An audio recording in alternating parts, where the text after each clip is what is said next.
Le prochain sujet, c'est Radio France. C'est Radio France qui contre-attaque dans les colonnes du Parisien et des Échos par la voix de Vincent Meslet et de Céline Pigalle. Alors, qui est Vincent Meslet? C'est le directeur éditorial de la radio publique. Il s'en prend directement à CNews et Europe 1 dans l'affaire Cohen et Legrand. Il considère, par exemple, que dire aux deux stratèges du PS, c'est Thomas Legrand qui l'a dit, 7 juillet dernier, nous, on fait ce qu'il faut pour Dati, Patrick Cohen et moi, c'est une maladresse. Lui, ce qui le dérange, c'est qu'en fait, Thomas Legrand, il a involontairement fait un cadeau à ses pires adversaires. Ce sont les mots de monsieur Meslet. Ses pires adversaires sont CNews et Europe 1, qui n'ont pas manqué, selon lui, de créer immédiatement et de toute pièce un récit autour de cette affaire pour mieux nous attaquer. Complotisme. Et puis il va plus loin. Il explique que CNews et Europe 1, ce groupe est précisément la négation du pluralisme. C'est la négation du métier de journaliste, puisqu'il considère que faire du journalisme, c'est faire de la politique. Je précise aux auditeurs d'Europe 1 que Vincent Meslet, moi j'ai demandé dans la rédaction, tu connais Vincent Meslet? Personne ne le connaissait, ou très peu du moins. Et Vincent Meslet, par exemple, il y avait un beau portrait de Vincent Meslet dans Libération il y a 10 ans, le 22 septembre 2015. Le patron de la chaîne, c'est ce qui est écrit dans le portrait, croit beaucoup au pouvoir de l'imaginaire. Jeune homme, bien que passionné par la politique, il se dit « Pour changer la société, il vaut mieux travailler à la télé qu'être élu.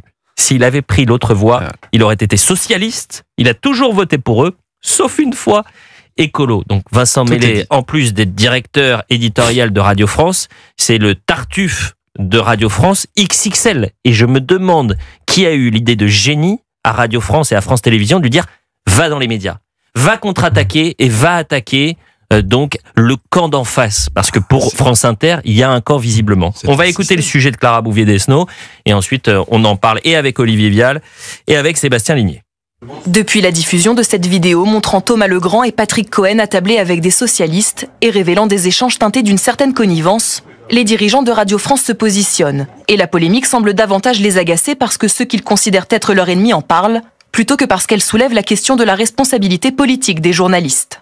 Ce qu'on peut simplement regretter concernant Thomas Legrand, c'est qu'il est involontairement fait à cadeau à nos pires adversaires, à CNews et Europe 1 notamment, qui n'ont pas manqué de créer immédiatement et de toutes pièces un récit autour de cette affaire pour mieux nous attaquer. Ils ont profité du fait que généralement nous ne répliquons pas, mais cela va changer. Ce groupe est précisément la négation du pluralisme qu'il nous reproche de ne pas assez défendre. Il est aussi la négation du métier de journaliste puisqu'il considère que faire du journalisme, c'est faire de la politique. Des propos également tenus par Céline Pigalle, directrice de l'information de Radio France, qui accuse CNews de vouloir leur nuire. Pascal Praud sur CNews a déclaré « Ils ont peur, tous les journalistes. Le système commence à craquer. Nous, on va en parler tous les jours, qu'ils le sachent, tous les jours. » Durant cette semaine, jusqu'à 80% du temps d'antenne à certaines heures était consacré à ce sujet. Alors qu'elle doit être auditionnée par l'Arcom, la directrice de Radio France s'est adressée aux sénateurs du Val-de-Marne. Elle dénonce des attaques amplifiées par des médias concurrents qui ne visent pas à améliorer le débat démocratique, mais à fragiliser une institution qui appartient à tous. Et là, j'ai besoin d'avoir votre regard, Sébastien Ligné, vous le chef du service politique de Valeurs Actuelles. C'est sidérant. Chaque jour, ils tentent de mettre une pièce dans cette machine pour se défendre. Chaque jour, alors qu'on pensait qu'ils avaient touché le fond, ils creusent un peu plus. C'est hallucinant. Monsieur Vincent Meslet, directeur éditorial de la radio publique, donc il y a un directeur éditorial, donc il y a une ligne éditoriale, il dirige cette ligne éditoriale et il va scinder les camps journalistes, le bon camp, du mauvais camp selon lui. Vous vous rendez compte de la... Mais c'est une histoire de fou. Mais c'est pour ça que, selon moi, on assiste à une prise d'otage, et je pèse mes mots. C'est-à-dire que vous avez cet audiovisuel public, qui est quand même une machine à 4 milliards d'euros publics par an, qui est censé respecter tous les Français dans leur opinion et dans leur diversité politique. Et cet audiovisuel public-là, en réalité, il est pris en otage par une petite caste dirigeante socialiste qui a décidé de transformer cet audiovisuel public en une arme idéologique contre leurs adversaires. Et donc, c'est ça que je trouve dramatique, parce que c'est notre argent et ce sont les auditeurs et les téléspectateurs qui sont pris en otage par cette direction qui n'est pas élue, qui est choisie dans des processus extrêmement nébuleux. Et vous avez parlé du fait que le système aujourd'hui il vacille, mais le système il contre-attaque. L'Empire contre-attaque cette semaine.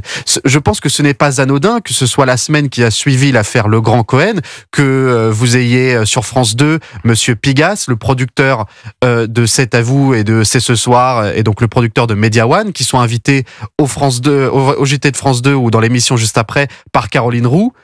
sans préciser que Caroline Roux est une des salariées de Monsieur Pigasse et que Monsieur Pigasse puisse dérouler pendant 20 minutes, sans aucune contradiction, un discours anti-RN. Ce n'est pas pour rien, ce n'est pas un hasard si cette semaine, Léa Salamé a reçu l'économiste Gabriel Zucman en invité prestige de son 20h pour qu'il nous présente sa taxe des ultra-riches. Oui, Donc, et en même temps, la taxe Zucman, elle est dans l'actualité, c'est une information. Moi, Léa Salamé, je vais vous dire, elle est brillantissime, elle se fait attaquer par le syndicat de la CGT parce qu'elle a eu le malheur de parler des violences le 10 septembre dernier, donc pendant les manifestations. Moi, c'est pas Léa Salamé qui me pose problème ou qui interpelle les auditeurs. Le comité d'éthique de France Télévisions qui vous explique qu'il n'y a aucune faute derrière les propos de Legrand et Cohen. Moi, j'y vois un système qui contre-attaque et qui nous a expliqué tout au long de la semaine, on a compris votre polémique, mais on va pas du tout vous entendre et on va continuer, voire pire, on va vous attaquer directement. C'est ce qu'il dit. Il dit, ils ont profité du fait que généralement nous ne répliquons pas. Je vous donne les phrases de monsieur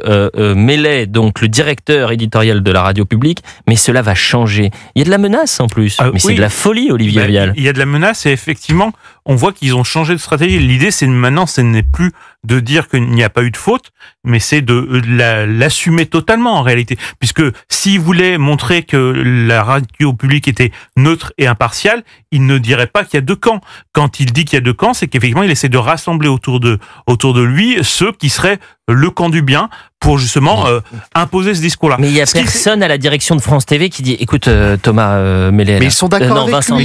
Vincent Mellet. Évite de parler, puisque en fait il y a 10 ans, t'expliquais dans Libération, dans un grand portrait, que t'étais socialiste convaincu, que t'as toujours voté pour les socialistes, et que tu fais du journalisme pour changer les choses, parce qu'au début tu voulais faire de la politique. Et ensuite il vient faire 10 ans plus tard la leçon à CNews et Europe 1. C'est la même chose, puisque la présidente de France Télévisions, quand elle dit qu'elle n'a pas vocation à raconter la réalité, mais à faire advenir une réalité qu'elle souhaite advenir, c'est qu'effectivement ils ont une vision politique. Ils veulent monopoliser le récit médiatique. On revient dans un instant, on sera avec les auditeurs parce que c'est ça la priorité, c'est de savoir si ça, évidemment, cette affaire elle a choqué des millions de Français. Et ils enragent parce que ça a choqué des millions de Français. Ils ne se rendent même pas compte que les Français sont dans un souci de transparence, de pluralisme sur le service public. Pourquoi ? Parce que c'est les Français qui payent. Si c'était une chaîne, une radio privée, mais grand bien leur face, Monsieur Mellet, il pourrait appeler son émission « J'ai rêvé de faire de la politique, mais je fais du journalisme pour changer les choses ». Sauf que là, non,